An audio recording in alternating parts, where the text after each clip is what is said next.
मैं स्कूल प्रशासन का, विशेष रूप से अजातशत्रु सिंह जी का तथा रितु जी का, सभी प्रिंसिपल और टीचर्स का आभारी हूँ जिन्होंने मुझे रजत जयंती समारोह में उपस्थित होने का अवसर दिया है। आप सबको रजत जयंती की हार्दिक शुभकामनाएं। किसी व्यक्ति या संस्था के जीवन में 25 वर्ष का बड़ा महत्व होता है और 25 वर्ष पूरा करने के बाद एक अवसर होता है कि हम आत्मावलोकन करें कि कहाँ से शुरू हुए थे, कहाँ तक पहुँचे हैं और उस यात्रा में कौन कौन से पड़ाव थे और क्या किया होता तो इससे और बेहतर हो सकता था। जब रिपोर्ट पढ़ी जा रही थी तो मैं ध्यान से सुन रहा था। 2015 के बाद मैंने अंतिम बच्चा जो डीपीएस का है वो 2015 का है जो केएस या आईएएस के सिलेक्शन में आया है। हम 23 में आज बात कर रहे हैं, 23 समाप्त होने वाला है। मोटे तौर पर 8 साल हो गए। इसका भी मूल्यांकन मैनेजमेंट को, प्रिंसिपल साहिब और टीचर्स को करना चाहिए कि इन 8 वर्षों में क्या कारण रहे कि कोई बच्चा नहीं आया। मैं समझता हूं कि जब हम मूल्यांकन करते हैं तो बेहतर परिणाम देने की स्थिति हम बना सकते हैं। स्कूल में बच्चों के बीच उपस्थित होना मेरे लिए व्यक्तिगत रूप से सबसे आनंद का क्षण है, क्योंकि एकमात्र ये ऐसी जगह है जहां हर पल कुछ नया होता है। हर क्षण एक नई प्रतिभा निखरती है और नव जीवन का विस्तार होता है। मैं इस सच्चाई से वाकिफ हूं कि अभी सांस्कृतिक समारोह हो रहा था, बच्चे आनंद ले रहे थे। बहुत देर तक इन बच्चों को धूप में परेशान करना मैं खुद नहीं चाहता हूं, क्योंकि जब सामान्यतया टेलीविज़न देखने के जो लोग आदी हैं, जब सीरियल अच्छा आता है तो विज्ञापन थोड़ी देर का ही अच्छा लगता है। तो मैं कोशिश करूंगा उस मर्यादा का ध्यान रखूं, लेकिन कुछ बातें मैं ज़रूर करना चाहूँगा। अगर मैं पुलिस तथा बॉर्डर पर तैनात सुरक्षा बलों को छोड़ दूं तो स्कूल ही एकमात्र स्थान है जहां हर बच्चा असीमित साहस से भरा हुआ है। स्कूल ही वो जगह है जहां बच्चों के भीतर अननोन, अपरिचित, अनजान, अज्ञात में जाने की निडरता पैदा होती है। अपने जीवन के सबसे साहसिक और महत्वपूर्ण वर्ष बच्चा स्कूलों में ही गुजारता है। अगर स्कूल में बच्चों के समय से संबंधित आंकड़े को देखा जाए तो प्री प्राइमरी से लेकर के सीनियर लेवल तक की जो यात्रा है, सामान्य तौर पर एक बच्चा 15-16 साल, 16-17 साल स्कूल में बिताता है। यानी कॉलेज जाने के पहले लगभग 23,000 घंटे की स्कूलिंग एक बच्चे की होती है। बोलने में शायद समय के विस्तार का पता नहीं चल रहा है, लेकिन टीचर्स और पेरेंट्स जो उनके साथ इस यात्रा में शामिल होते हैं वह समझ सकते हैं कि रोज़ सुबह उठना, उन्हें स्कूल के लिए तैयार करना, टिफ़िन बनाना, होमवर्क में सहायता करना और टीचर्स के लिए हर एक क्लास में सुनिश्चित करना कि बच्चा कुछ न कुछ नया सीखे, ये कोई छोटा मोटा काम नहीं है। अभी मैं एक बच्ची से पूछ रहा था कि तुम घर से कब चली, तो उसने कहा साहब मैं 8 बजे चली। उन्होंने कुछ खाया, कहा कि नहीं खाया। अगर आप प्रतिदिन के इस प्रोसेस को ध्यान से देखेंगे तो लगेगा शायद यह एवरेस्ट फतह करने जैसा है। यह सभी परिश्रम प्रसन्नता के हैं, आनंद के हैं, क्योंकि हर बच्चे में साहस, क्रिएशन की क्षमता और यूनिक टैलेंट देखकर पेरेंट्स, टीचर्स और स्वयं बच्चों को भी लगता है कि उनका जीवन ऑर्गेनाइज्ड है, कंप्लीट है और इस जीवन में सबसे महत्वपूर्ण स्थान लर्निंग का होता है। इसका सबसे बड़ा कारण ये है कि लर्निंग बच्चों का पैशन है। आप सोचिए, सिर्फ पेरेंट्स के इनकरेजमेंट से या उनके हाव भाव को कॉपी करके बच्चा बोलने से लेकर ढेर सारी बातें सीख जाता है। जब वो प्री प्राइमरी में आता है तब उसकी लर्निंग कैपेसिटी चरम सीमा पर होती है। उसमें सबसे पहली रुकावट तब आती है जब हम बच्चों को नियम से बांधने लगते हैं और ज़्यादा नियम ज़्यादा परेशान करते हैं। चूँकि दिल्ली पब्लिक स्कूल जम्मू में प्री प्राइमरी से लेकर सीनियर विंग तक चलता है, इसलिए मैंने सोचा कि लर्निंग के विजडम पर आप सबसे कुछ बात की जाए। एक सच्ची घटना मुझे ध्यान में है। दुनिया के सबसे मशहूर साइकोलॉजिस्ट सिगमंड फ्रायड एक दिन अपनी पत्नी और बच्चे के साथ पिकनिक पर गए थे। शाम हो गई, लौटने का जब विचार बनाया तो देखा कि उनका बच्चा गायब है। पति पत्नी दोनों पढ़ रहे थे, ध्यान नहीं था कि बच्चा खेलते खेलते कहाँ चला गया। उनकी पत्नी बहुत परेशान थी, चारों तरफ देख रही थी कि बच्चा किधर है। फ्रायड ने कहा कि परेशान होने की जरूरत नहीं है, सिर्फ यह बताओ कि बच्चे को तुमने कहाँ मना किया था जाने से, कहाँ जाने से मना किया था। तो पत्नी ने कहा कि हाँ, मैंने उससे कहा था कि बगीचे के बाहर वाटर फाउंटेन है, वहाँ मत जाना। तो फ्रायड ने कहा चलो फिर ठीक है, वहीं देखते हैं, वहीं मिल जाएगा। पति पत्नी हस्बैंड वाइफ जब वाटर फाउंटेन पर पहुंचे तो देखा कि बच्चा बड़े मजे से खुश होकर के वहां खेल रहा था। सिगमंड फ्रायड की पत्नी ने पूछा कि तुम्हें कैसे पता चला कि ये वहीं मिलेगा। तो फ्रायड ने कहा कि बड़ा आसान था, क्योंकि आज पूरी ह्यूमैनिटी का यही अनुभव है, यही एक्सपीरियंस है। बच्चे वही करेंगे जिसके लिए उन्हें मना किया जाएगा, और इसलिए सोच समझकर मना करना, क्योंकि बच्चे के लिए किसी चीज़ की मनाही भी मोटिवेशन बन सकती है। फ्रायड की इस कहानी को मैंने अपने जीवन में कई बार पढ़ा है। मेरे मन में जानने की जिज्ञासा थी कि यह बच्चों की जिद है या उनका मोटिवेशन। और मुझे लगता है कि जब भी हम बच्चे को किसी चीज़ के लिए मना करते हैं और कहते हैं कि you should not do it, उसी क्षण उसके भीतर क्यूरियोसिटी पैदा होती है और उसे लगता है कुछ तो मिस्टीरियस है और इसलिए मना किया जा रहा है मुझे। और इसलिए मैं मानता हूँ कि उस क्यूरियोसिटी को सार्थक बनाने के लिए ज़रूरी है उसे निगेटिव लर्निंग की बजाय पॉजिटिव लर्निंग की तरफ प्रेरित किया जाए। You should not do it की जगह बच्चों को हम क्या बता सकते हैं, what are the things that you should do.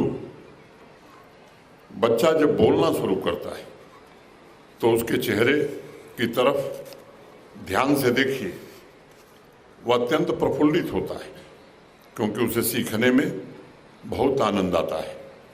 वो उसे एंजॉय कर रहा होता है और जैसे जैसे बड़ा होता है नई नई चीज़ें सीखता जाता है, क्योंकि उसे इनकरेजमेंट मिलता है।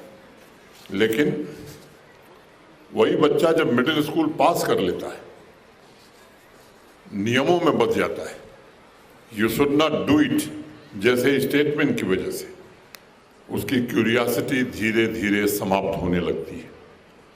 पिछले वर्ष किसी कार्यक्रम में मैं गया था। अमेरिका के एक प्रोफेसर हैं जॉन कोहेन, उनके रिसर्च का मैंने एक जिक्र किया था कई वर्षों पहले, और कई कड़ी मेहनत के बाद रिसर्च किया उन्होंने और जो निष्कर्ष निकाला कि 5 साल का बच्चा लगभग प्रतिदिन 300 सवाल पूछता है।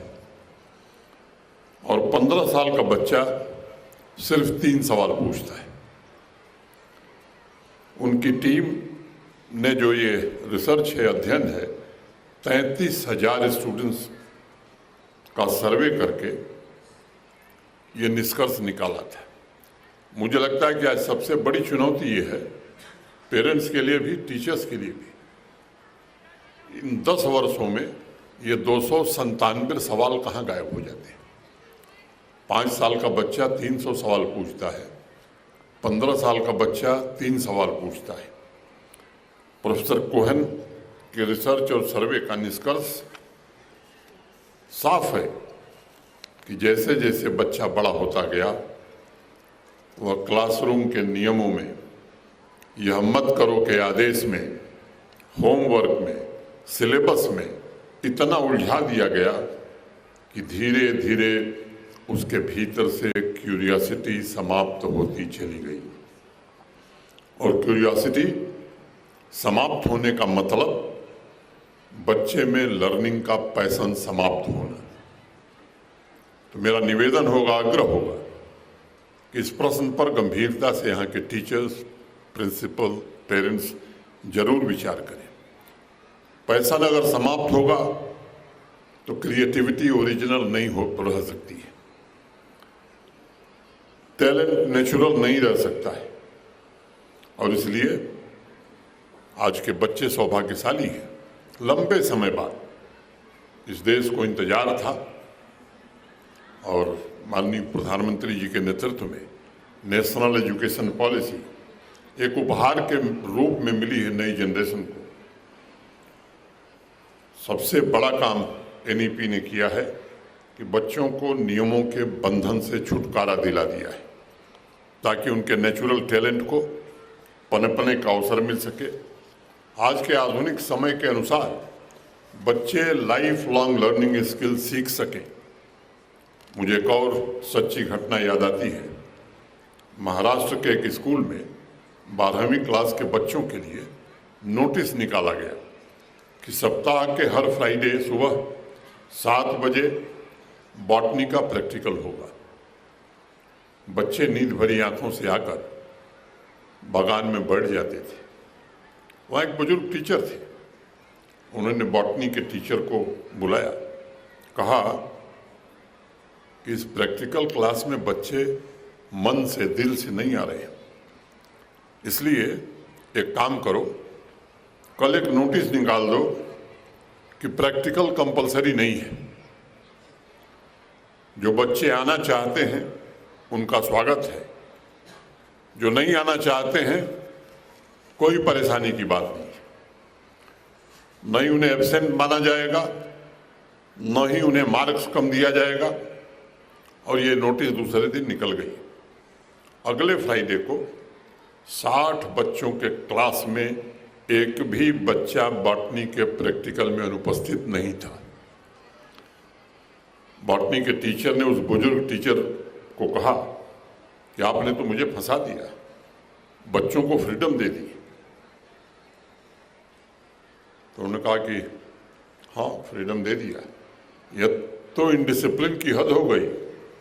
बुजुर्ग टीचर ने कहा घबराने की बात नहीं है, एक और नोटिस लगा दो, अगले हफ्ते बागान में नए रहस्यों की खोज की जाएगी। सभी बच्चे वहाँ पिकनिक भी मना सकते हैं। अगले फ्राइडे को उस प्रैक्टिकल में सारे बच्चे समय से पहले आ गए, सब उपस्थित भी थे, सब खुश भी थे।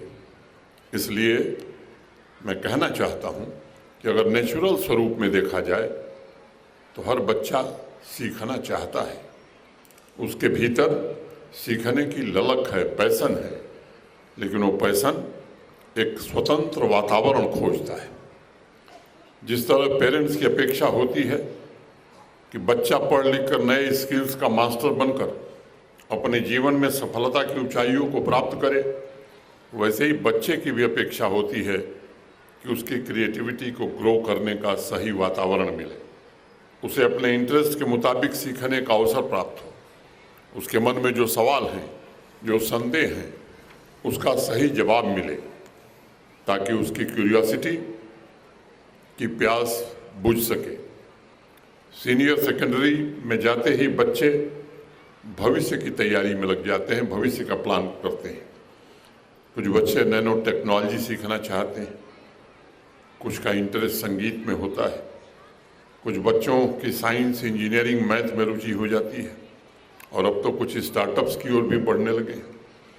कुछ बच्चे सिंगर, एक्टर, राइटर बनना चाहते हैं। हर बच्चा सॉफ्टवेयर इंजीनियर बने ये आवश्यक नहीं है। ये सोचना भी सही नहीं होगा कि सिर्फ साइंस और टेक्नोलॉजी से ही दुनिया चलती है।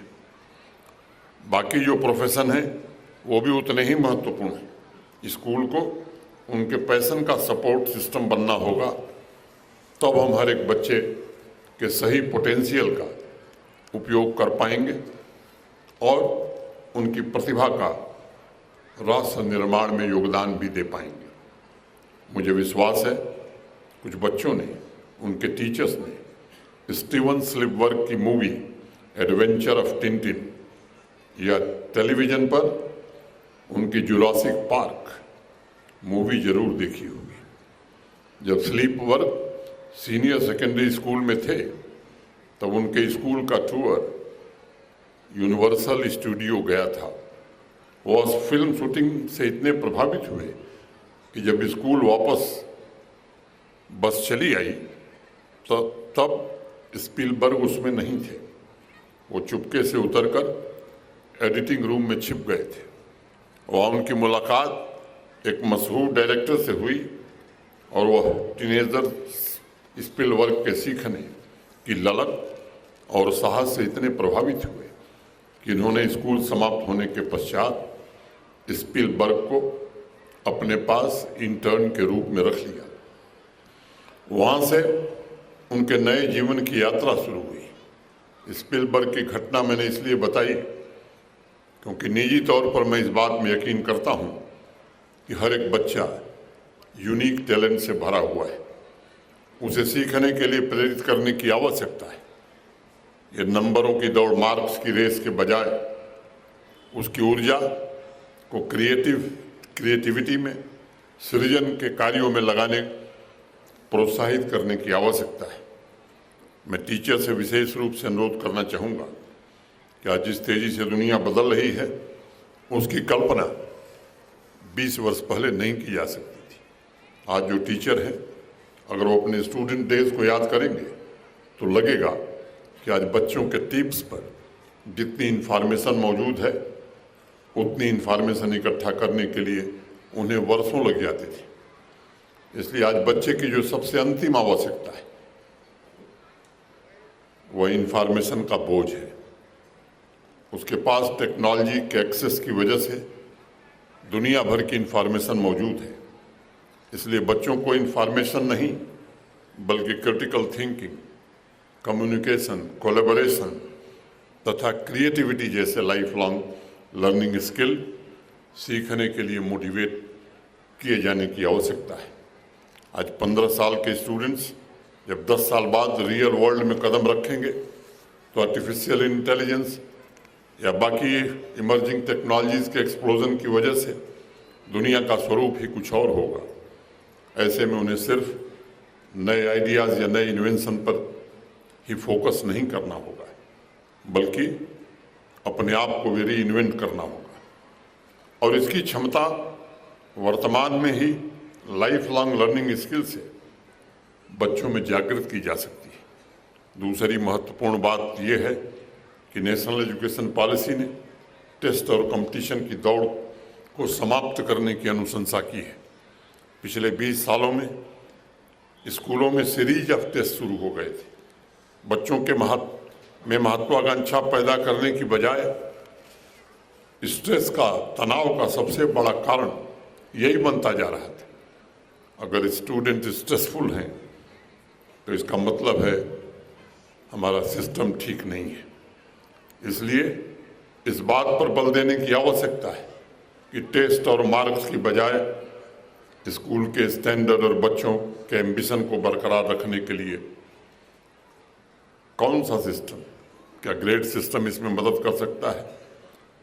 बच्चों में आपस में प्रतिद्वंदिता कैसे पैदा हो सकती है, वो भी स्वस्थ प्रतिस्पर्धा, मैं इस बात को मानता हूँ कि जिस स्टूडेंट में स्वयं से कंपटीशन का भाव पैदा होता है उसे जीवन में कभी भी असफलता का सामना नहीं करना पड़ेगा। सभी टीचर से मेरी एक दूसरी गुजारिश है, जीवन की सारी खोज, सारी दौड़ खुशी की है और यह खुशी तब मिलती है जब जीवन में एक बैलेंस होता है। एजुकेशन में वो बैलेंस कहीं न कहीं मिस करता है। हम सिर्फ नॉलेज और इन्फॉर्मेशन पर फोकस करते हैं, लेकिन ये सच है कि सिर्फ नॉलेज इकट्ठा करना एजुकेशन नहीं है। अगर एक बच्चा स्कूल से सिर्फ ज्ञान प्राप्त करके इन्फॉर्मेशन का स्टोर हाउस बनकर निकलता है तो ये एजुकेशन सिस्टम की एक बड़ी चूक कही जाएगी। बच्चे की इंडिविजुअलिटी विकसित हो, इसमें हमें समय लगाना होगा।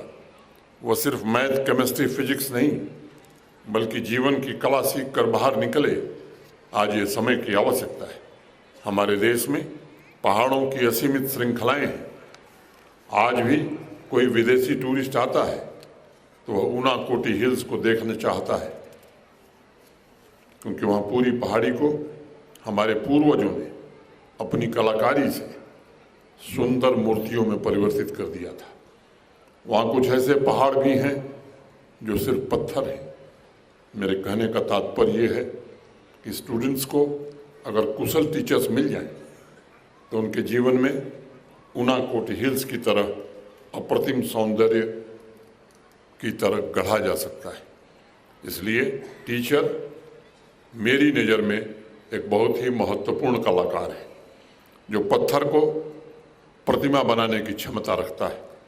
संक्षेप में मैं स्टूडेंट से भी 2-3 बातें करना चाहूँगा।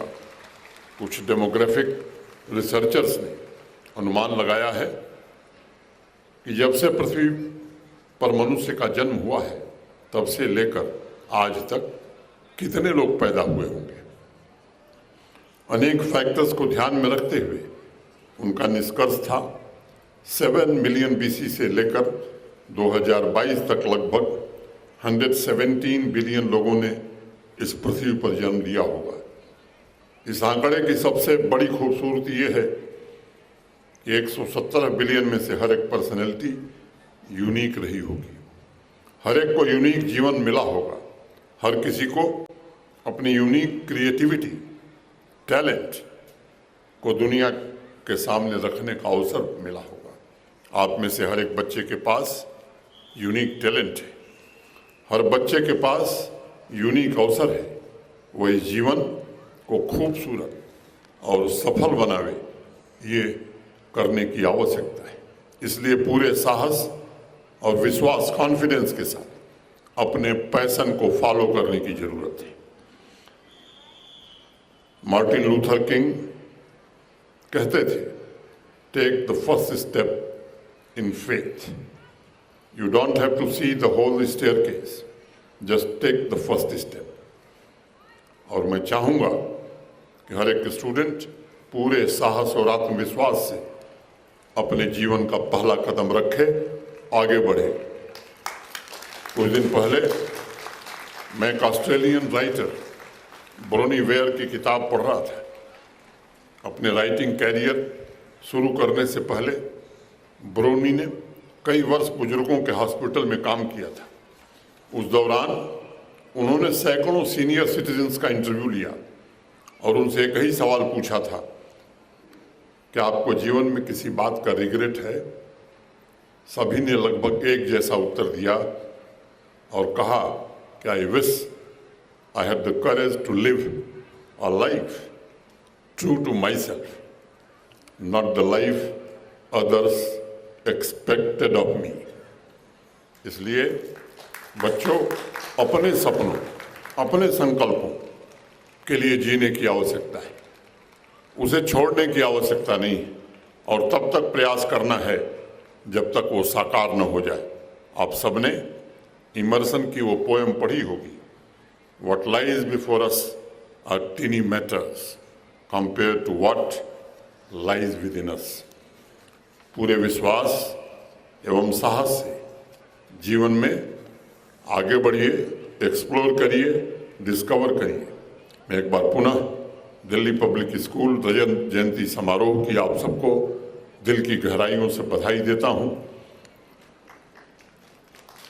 और अनंत शुभकामनाएं देता हूं और उम्मीद करता हूं कि आने वाले समय में यह विद्यालय जम्मू रीजन में अनेक बच्चों के भविष्य को निखारने में जरूर मदद करेगा। अंत में रॉबर्ट फ्रॉस्ट की वो कविता कह के अपनी बात खत्म करूंगा। The woods are lovely dark and deep, but I have promises to keep and miles to go before I sleep, and miles to go before I sleep. Thank you. Jai Hind.